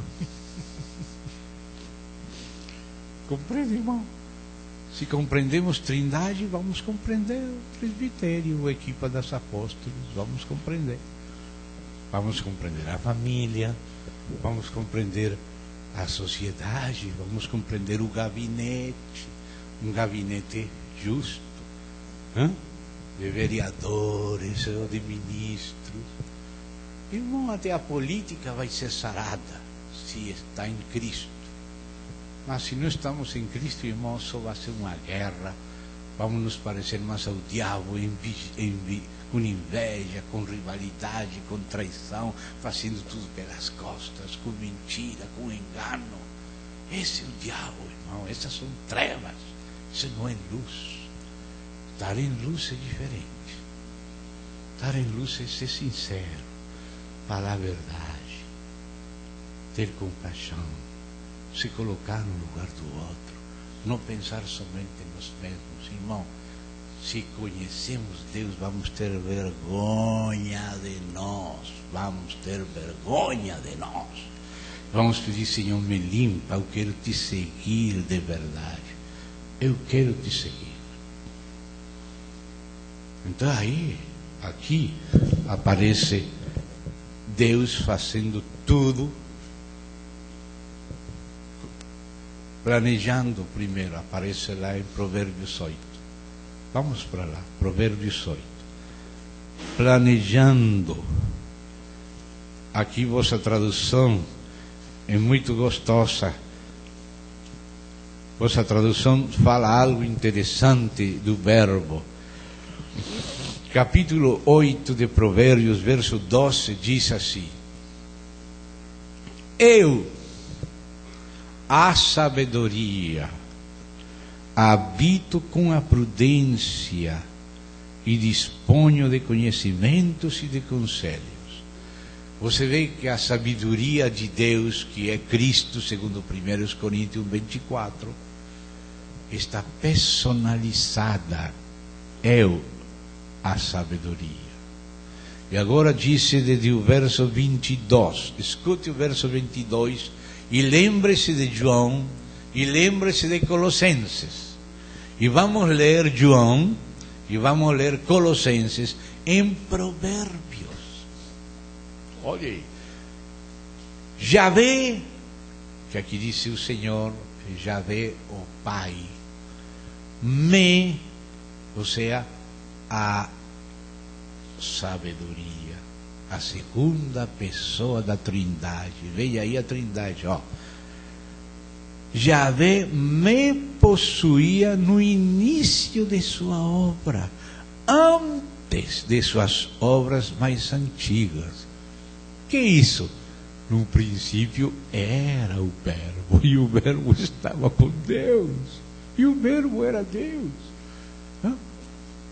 Yahvé, esse é o Pai, me, ou seja, ao Filho, a sabedoria, o Verbo, me possuía.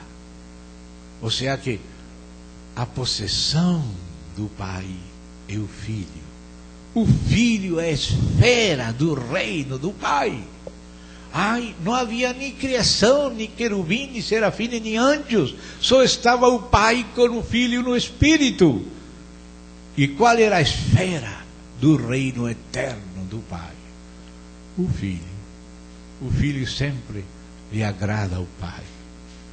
Me possuía no início de sua obra, antes de suas obras mais antigas. Aí você vê o Pai ao Filho, se dá conta? Quem que está falando aqui? A sabedoria, que é o Verbo. Sabedoria acerca do próprio Deus. Autoimagem eterna de Deus, gerada por Deus sem princípio, não criada, gerada no autoconhecimento eterno, não criada, não iniciada. Desde a eternidade fui estabelecida. Olha que fala a sabedoria. Desde a eternidade. Desde o princípio, antes do começo da terra. Note-se antes. O que fez João?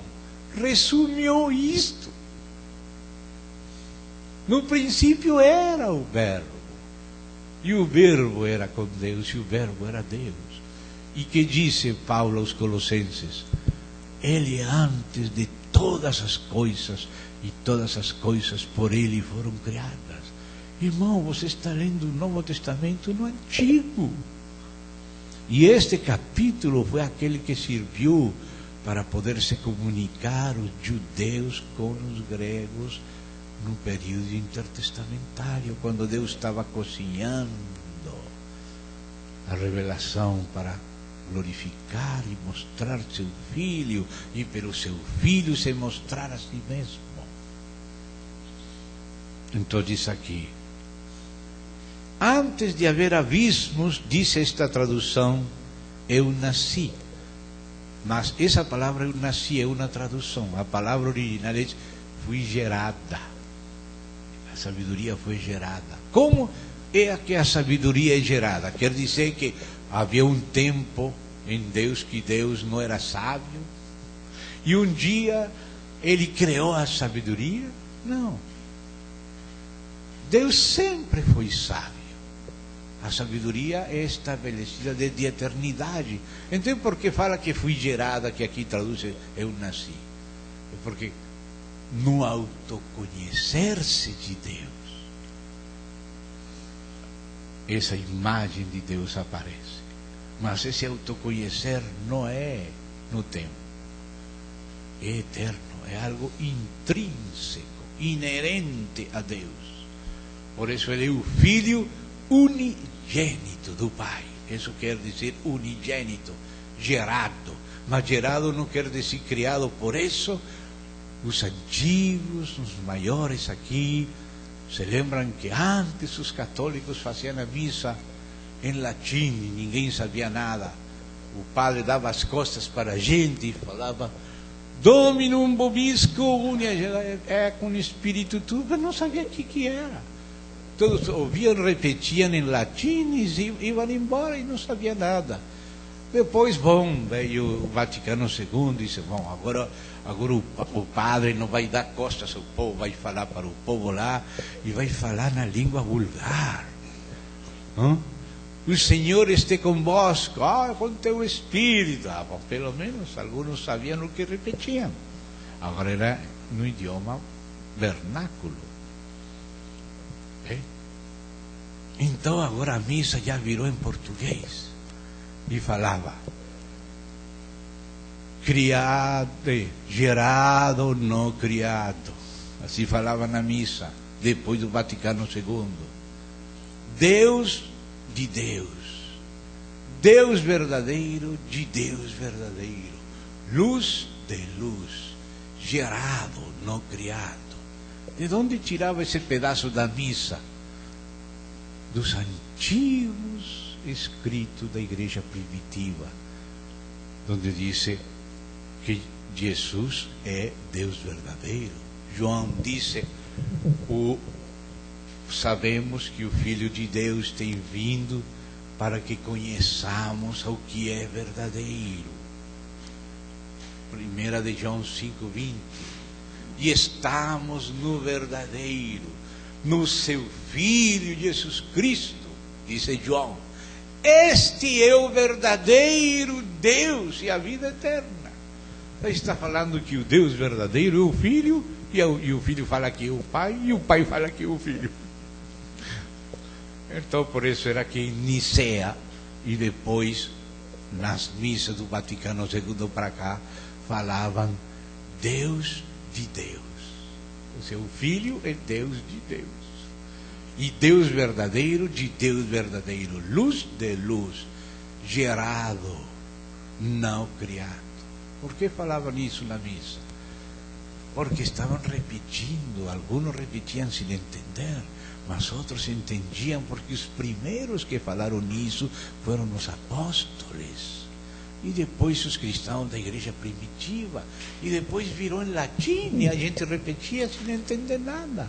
Depois passou a tradução e se repetia a tradução também sem entender. Mas o Espírito Santo começa a fazer entender com o tempo. E aí você sabe que era que estavam falando por causa dos antigos cristãos. Não era coisa só da missa. Era coisa da Bíblia, por ser dos apóstolos e da igreja primitiva, que alguma coisa ficou no catolicismo e depois continuou no protestantismo, mas tem estado na Bíblia.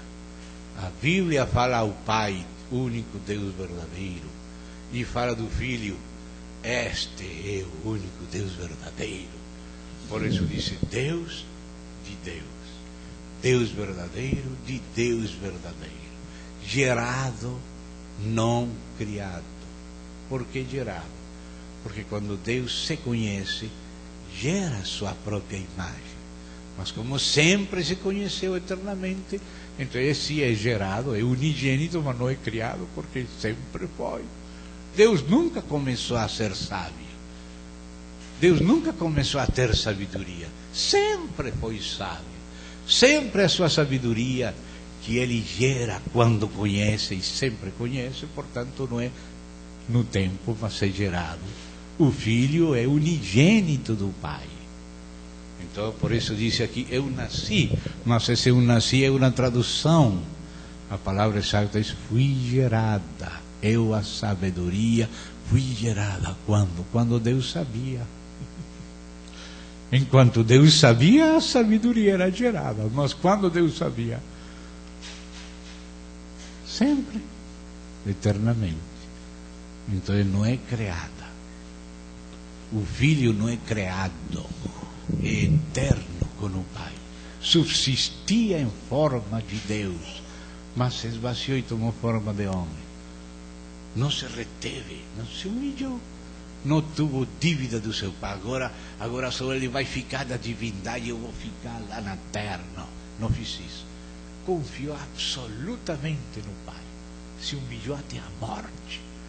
O Pai sabia isso. Ninguém conhecia o Filho, mas o Pai conhecia o Filho e permitiu a criação, e permitiu a queda, e permitiu a redenção com a humilhação dele. E aí nós estamos começando a conhecer o Filho como o Pai conhecia o Filho desde a eternidade. Agora nós estamos começando a conhecer o Filho. Não é digno de honra, de glória o Filho de Deus? Como diz a Escritura, que todos honrem ao Filho como honra o Pai. Aquele que vê o Filho, vê o Pai. Por isso o Pai disse: este é meu Filho no qual tenho contentamento, a Ele ouvi. Façamos o homem a nossa imagem, Filho. Você é a minha imagem. Quem te vê a ti, me vê a mim. Quem te conhece a ti, me conhece a mim. Porque o Pai e o Filho são um, no mesmo Espírito, que é do Pai e do Filho. Filho que? E do Filho. Então seguimos lendo aqui Provérbios, e disse, e ainda estamos no verso 24, segunda parte, capítulo 8. Antes de haver fontes carregadas de águas, antes que os montes fossem firmados, antes de haver outeiros, eu fui gerada a sabedoria. Ainda ele não tinha feito a terra, nem as amplidões, ou seja, nem o espaço, nem sequer o princípio do pó, do cosmos. Quando ele preparava os céus, aí estava eu. Ele é meu Pai, e eu é a sabedoria, o Filho. Quando preparava os céus, no princípio era o Verbo estava com Deus, e o Verbo era Deus. Todas as coisas por Ele, por intermédio dEle foram feitas. Sem Ele, nada do que foi feito se fez. Né? Você vê, aqui está o prólogo de João, em Provérbios. Aqui está o capítulo 1 de Colossenses de Paulo. Se dá conta? Isso foi o trabalho do Espírito no período intertestamentário, agora já introduzindo a base do Novo Testamento. Quando ele preparava os céus, aí estava eu. Quando traçava o horizonte sobre a face do abismo. Essa palavra que aqui diz horizonte, horizonte é uma tradução, a palavra no hebraico é skros, que significa órbita. A face do abismo era toda aquela matéria nebulosa que havia no princípio, depois do segundo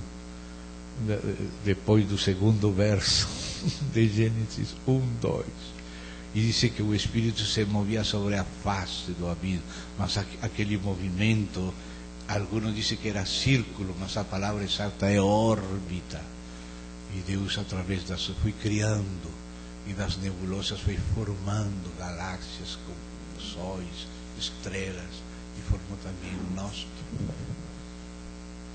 Da nada fiz tudo isso, e depois formou, configurou, criou, formou. Tem vários verbos aí, Isaías 45:18, mas não é essa a parte, por isso passamos mais rápido agora. Quando traçava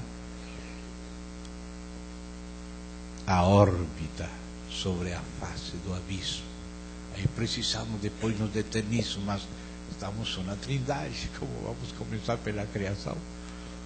Não podemos começar pelo princípio, temos que começar antes do princípio. Então disse, quando firmava as nuvens de cima, quando estabelecia as fontes do abismo, quando fechava o mar o seu termo, aí vai ficar Araruama, vai ficar lá. Você tem que ficar de Araruama para fora. Aunque às vezes, agora no tempo do fim, pode subir um pouquinho, por causa do pecado.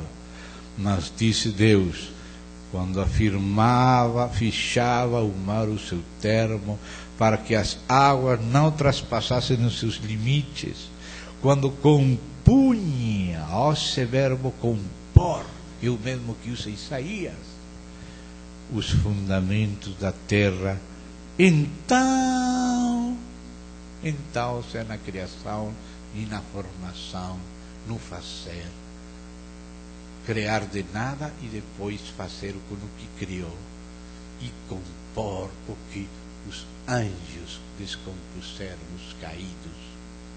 Então diz aqui, então eu, ou seja, a segunda pessoa da Trindade, a pessoa da sabedoria divina, que é Cristo, antes da encarnação. Cristo na criação, como diz a Bíblia. Cristo aparece na criação, como diz Hebreus 1:3. Todo por ele foi criado, disse também João. Disse: quando fechava o mar seu termo, para que as águas não traspassassem seus limites, 29. Quando compunha os fundamentos da terra, então eu, a pessoa do Filho, segunda da Trindade, estava com ele, o Pai, a primeira pessoa da Trindade, em todo, e era seu arquiteto. O Filho era o arquiteto do Pai. Note, o Pai, que amor tem com seu Filho. Nem sequer fez as coisas sem seu Filho, sino que fez com o Filho. Meu filho, vamos fazer. Como fazemos? Pai, façamos assim. Você que acha? Eu também acho. E você que acha disso? Vamos fazer assim. Faziam juntos. Irmão, se você vai fazer uma casa, conversa com Deus e conversa com sua esposa também. E se já tem filhos, converse com seus filhos também. Façam juntos as coisas, não façam sozinho. Porque senão o quarto vai virar só masculino. Mas ela é feminina, ela precisa um espaço feminino, como você precisa um espaço masculino, e um espaço dos dois e um espaço de cada um. E os filhos também precisam seu espaço. Vê, irmão, quão prático é a Trindade. Sirve até para fazer arquitetura. Eu era seu arquiteto. Quando ele fazia isso, eu estava com ele. Quando fazia aquilo, eu estava com ele. Irmão, como precisamos aprender a fazer juntos as coisas. Com nossa esposa, com nossos filhos, com nossos irmãos, com a igreja. Quanto sofremos quando somos egoístas, individualistas. Não que não seja um indivíduo, não que não seja uma pessoa que Deus quer que seja, não que não seja autêntico com você mesmo e sua consciência, mas cada um de nós não é sozinho. Amém? Não é sozinho. Então diz aqui: então ele estava com ele e era seu arquiteto. Dia após dia era as suas delícias. Oh, meu Deus. Que terrível. Às vezes vou fazer compras com minha esposa e ela quer farinha amarela, eu quero branca. Ele gosta de fechar o preto, eu gosto do vermelho. Como temos que aprender a comprar dos dois? Oh, meu Deus, não é fácil, verdade, irmão? Mas aqui disse que eram suas delícias dia por dia. E quando aprendemos, quando estamos no Espírito, um pensa no outro e o outro pensa no outro. Mas senão não é delícia, é pura guerra. Não é verdade, irmãos? Pura guerra. Mas quanto temos que aprender de nosso Deus, verdade, irmão? De nosso Deus. Então ele disse aí: folgando perante ele em todo o tempo. Contínuas vacações e feira constante. Regozijando-me no seu mundo habitável e achando as minhas delícias com os filhos dos homens. Olhe como é Deus. Que maravilha. Você dá conta, irmão? Esse é Provérbios 8. Parece que fosse João 1. E é. Parece que fosse Colossenses 1. E é. Parece que fosse Apocalipse também. Se regozijando com os filhos dos homens. Deus fez isto e disse: Deus tudo fez para seu filho, mas depois de fazer tudo disse: não é bom que o homem esteja só. Vou lhe fazer uma ajudadora idônea. Que uma ajudadora idônea? Alguém que faça as coisas com ele. E Adão era a figura de Cristo. E Eva a figura da igreja. Ele estava pensando em Cristo e na igreja. Mas fiz a família, para a família servir para nos ensinar acerca de Cristo e a igreja. Que lindo aprender isto, irmão. Você quer se inscrever nessa universidade de Deus? Você quer aprender com Deus? Fale para Deus: Senhor, não quero mais ser egoísta, não quero mais viver só para mim, não quero usar os demais para mim, não quero controlar ninguém, só quero amar, me ensina. Amém? Isso é se conhecemos Deus. Então, amados, vou ler rápido para terminar por causa da hora lá em Colossenses, que temos estado repetindo. Já vimos João, agora vimos Provérbios. Vamos lá, Colossenses. E você vê que esta parte de hoje é continuação daquele capítulo último de Múcios. Amém? Perceberam aí? Então, seguimos, para terminar já esta parte. Colossenses, bem depois de Filipenses. Vamos a começar a ler, a ver, encontro mais rápido o começo aqui na minha Bíblia, no capítulo 1. Vamos ler desde o verso 9. Desde 1:9. Comecei muito cedo, mas já é para acabar. Por esta razão, olhe, fala, nos relatou de vosso amor no Espírito, instruídos, né? Agora diz 1:9, Colossenses. Por esta razão, também nós, desde o dia em que ouvimos, não cessamos de orar por vós e de pedir que transbordeis de epignosis, ou seja, de pleno conhecimento da sua vontade, em toda a sabedoria e entendimento espiritual, a fim de, escute, qual é o efeito do conhecimento espiritual?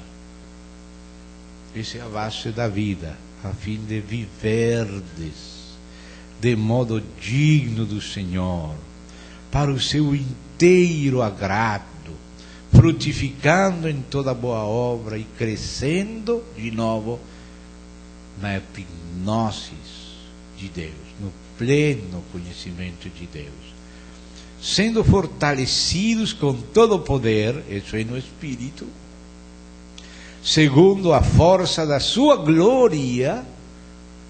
Agora olhe isto: fortalecidos em toda a perseverança e longanimidade, com alegria. Como conhecimento se tornou perseverança, a revelação se tornou alegria e se tornou longanimidade. Dando graças ao Pai que vos fez idôneos, ajudador idôneo, os fez a parte que vos cabe da herança dos santos na luz.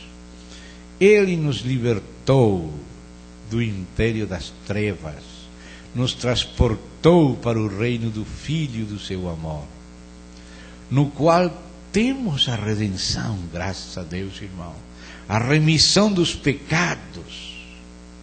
Ele é a imagem do Deus invisível. O Deus invisível é o Pai. A Deus ninguém viu jamais. O unigênito Filho que está no seio do Pai, Ele lhe deu a conhecer. Ele é a imagem. O Filho é a imagem. E o Pai é o Deus invisível. Então disse aí: o primogênito de toda a criação. Ou seja, quando os primeiros que foram criados, já Ele estava aí, antes que eles. E disse assim: pois nele, esse pois quer dizer o sentido de primogênito. Não é que foi o primeiro criado, não, aqui vai explicar pois. Por que fala ele de primogênito? Pois nele foram criadas, não que ele foi criado, sino nele foram criadas todas as coisas, nos céus e sobre a terra, as visíveis e as invisíveis. E começa: sejam tronos, aqueles 24 tronos daqueles 24 anciãos gloriosos, que é como fala Isaías, e dos que fala Apocalipse. Sejam soberanias, quer principados, quer potestades, todo foi criado por meio dele, ou seja, nele, por meio dele e para ele. E ele é antes de todas as coisas. Aí está resumindo: antes disto, antes de aquilo, que fala Provérbios 8. Nele todo subsiste, não somente todo foi criado, sino que todo subsiste. Ele que mantém em existência até o próprio diabo. Se ele não sustentasse a pessoa do diabo, o diabo desaparecia. Que desagradecido o diabo, não? E ainda nós subsistimos porque ele nos mantém vivendo. Se Deus não quisesse, permitisse, desapareceríamos. Nele tudo, ainda o diabo, ou senão não seria tudo. Por isso fiz menção do diabo também. Nele, no Senhor, todo subsiste. Ele é a cabeça do corpo, da igreja. Ele é o princípio, não que ele tenha princípio, não, ele é o princípio de tudo. O primogênito dentre os mortos, para em todas as coisas ter a primazia, porque aprove a Deus que nele residisse toda a plenitude, e que, havendo feito a paz pelo sangue da sua cruz, por meio dele reconciliasse consigo mesmo todas as coisas, quer sobre a terra, quer nos céus. E a vosotros também, que outrora erais estranhos e inimigos, no entendimento, pelas vossas obras malignas, agora, porém, vos reconciliou no corpo da sua carne, mediante a sua morte, para apresentar-vos perante ele santos, inculpáveis e irrepreensíveis, se é que permaneceis na fé, alicerçados e firmes, não vos deixando afastar da esperança do Evangelho que ouvistes e que foi pregado a toda criatura debaixo dos céus, e do qual eu, Paulo, me tornei ministro. Que precioso, irmãos, né? Aí está Provérbios 8, incluído em Colossenses, incluído em João, Deus fazendo o preparo para passar a revelação dele e a dispensação dele de Israel, também pelo Messias, a toda a igreja, e pela igreja a todas as nações, a toda criatura. Vamos a dar graças a Deus. Querido Pai, obrigado que nos concede nos deter um pouco de tempo em lembrar estas palavras da Bíblia, que várias vezes temos visto. Senhor, nos concede nos envergonhar de nós mesmos, nos purifica, nos limpa, nos ajuda a viver na Tua luz, viver para Ti, viver não somente como homens, sino como filhos e filhas de Deus, e como igreja, como família do Deus vivente. Nos conquista, Senhor, e nos ajuda a envergonhar ao inimigo, para a Tua glória e para a Tua alegria, para trazer alegria a Teu coração, Assim como temos trazido muita dor e tristeza, que o Senhor teve dor de ter feito o homem, mas o Senhor sabia que haveria alegria depois da dor. E por causa desse gozo colocado diante de ti, menosprezaste tudo opróbrio, todo vitupério, por causa da alegria que venceria as trevas. Senhor, seja luz em nossas vidas em espírito e em verdade. Em nome do Senhor Jesus Cristo. Amém. E amém. Obrigado.